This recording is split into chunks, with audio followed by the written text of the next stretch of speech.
So here we are. This is going to be probably the last video I do on go-karting. I decided to basically give up the sport. It's been a really interesting 3 years, but you have to stop sometime, and I have some other consuming hobbies. And there's a few other reasons that I've decided that this one basically has come to an end. But it's been a lot of fun, and first and foremost, I've got some people I really want to thank for being in my corner and being so supportive. And without them, I couldn't have done this nearly as well as I have.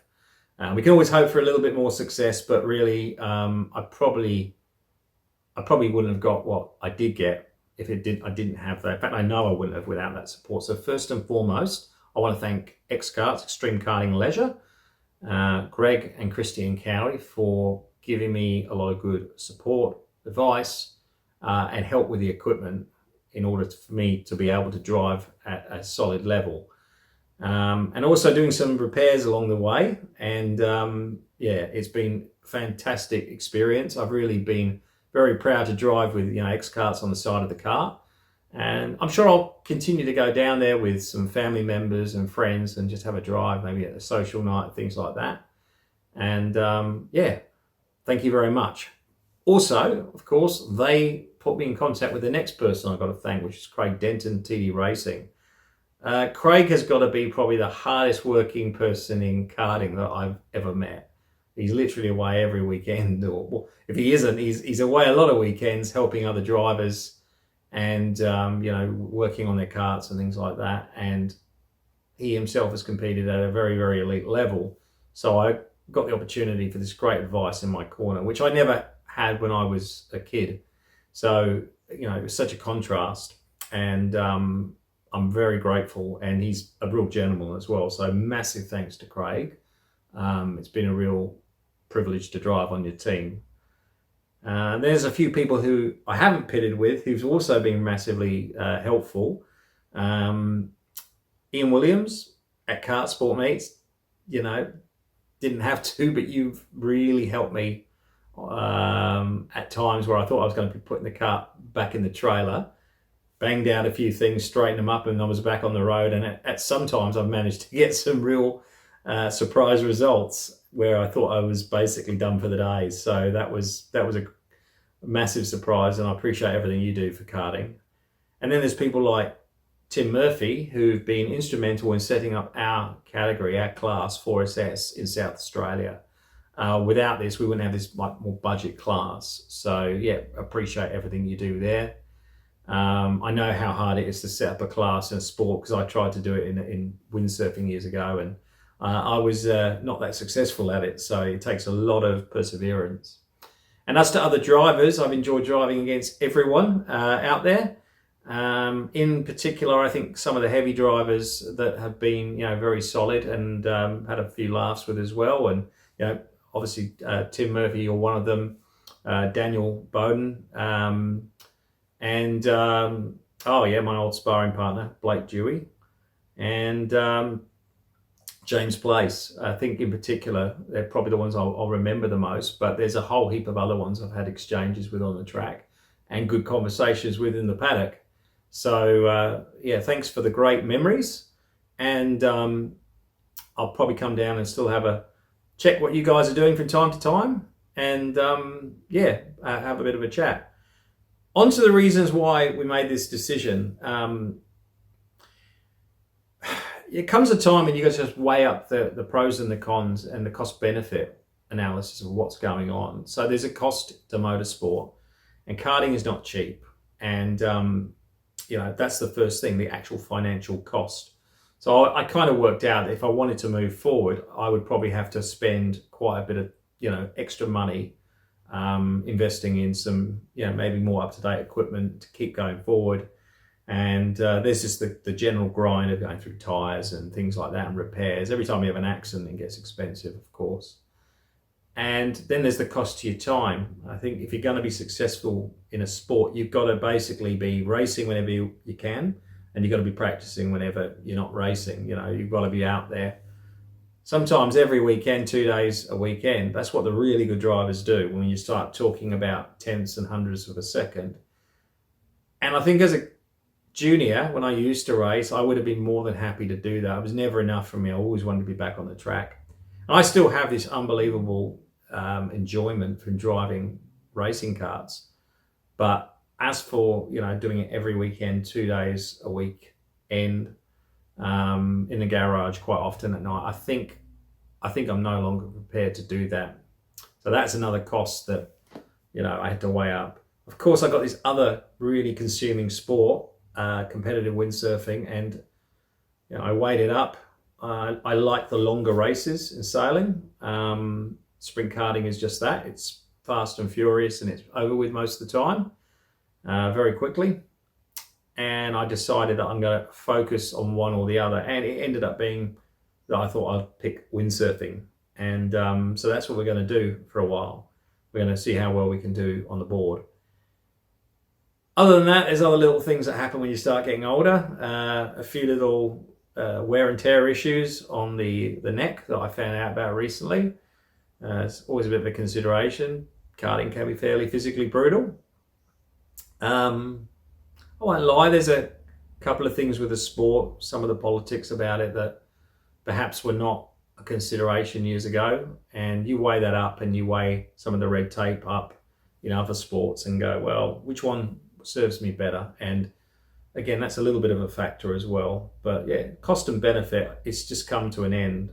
And I think I can remember someone having a conversation with AJ Foyt years ago, and they were talking about him having the opportunity to speak to Ray Haroon, another name that many people wouldn't have heard of, but he's a guy who won the first Indianapolis 500. And someone asked him, how do you know when to retire? And he just said, well, it comes to you. And I'm not comparing myself to Ray Haroon or AJ Foyt, but the reality is at 51, a few little injuries, some health issues, and some other consuming interest, you just get to the point where I think, to be honest, it's come to me, and I just go, it's time to give this one away, and not look back with any regrets at all. So we had that itch that we wanted to scratch. We did that. We had a few decent results. Could we have done even better? Probably, but it would have taken a pretty big investment, and a big investment in time. So we're going to draw a line in the sand on it. I'm going to just touch on a few things that are real highlights, and I'm going to pick three.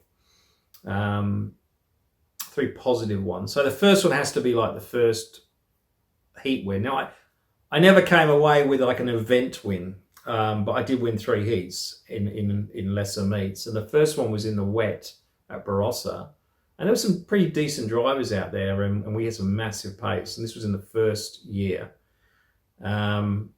Unfortunately, even though we won the final, and that was memorable, we didn't, we got 2 DNFs. So we didn't even get a podium at the end of the day.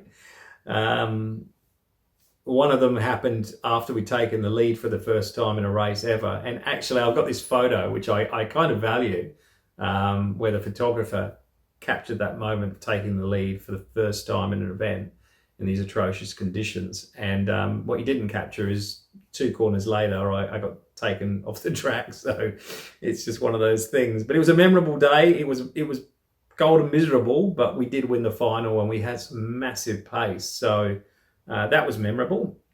I don't think you forget the first time you get the checker flag first. And then there was the day, which I've already alluded to, where Ian Williams helped me out, and he basically banged the kart back into shape. The steering, I can't even remember the name, the steering arms were bent that badly on one side. And he goes, I can fix that. And I've spoken about this in a video, and he did. And then we basically jagged the start, jumped 2 rows, got in the lead.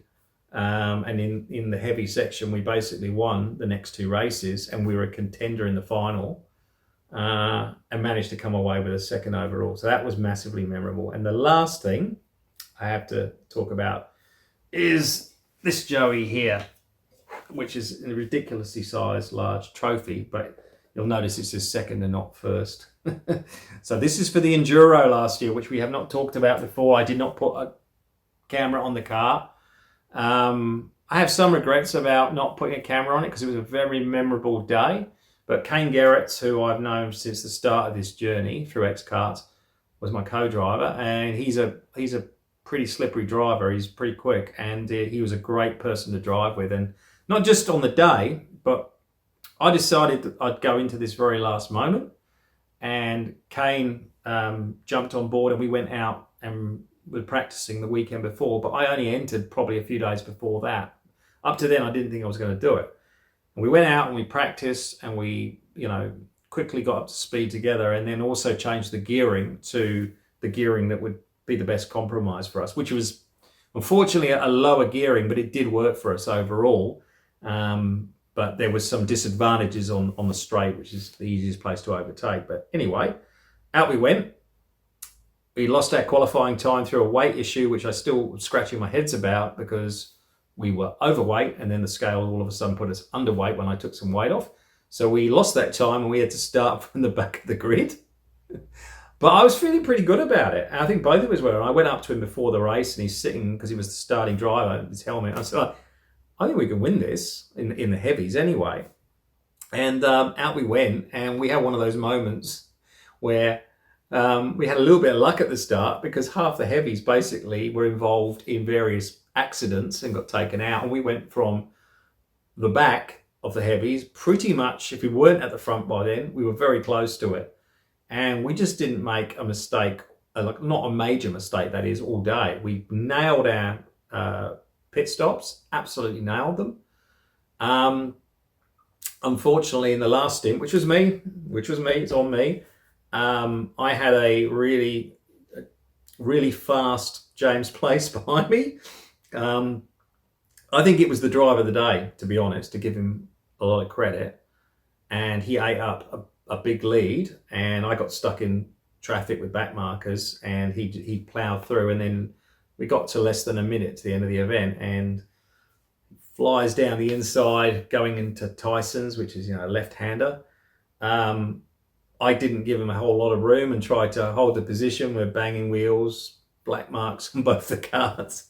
And with one lap to go, basically, it was that close, and he won the event. We got second. But what was really memorable about that for me was, at the end of the day, James and Tim deserved to win it. But we gave it a red hot go, and then I'm sitting around with them afterwards just debriefing, and it was just nice to be on the podium with a couple of the guys I've enjoyed racing, and as were the other guys that were on the podium, and I've enjoyed racing them as well. But just having those debrief conversations, and it's like, well, this is really what it's about, isn't it? It doesn't matter whether it's a first or a second. The first is nice, but we've come through this, we've shared this experience, we've kind of gone to war, if you like, and we're having a bit of a laugh and a drink about it now, and that's the kind of thing I really want to remember. So that was fantastic.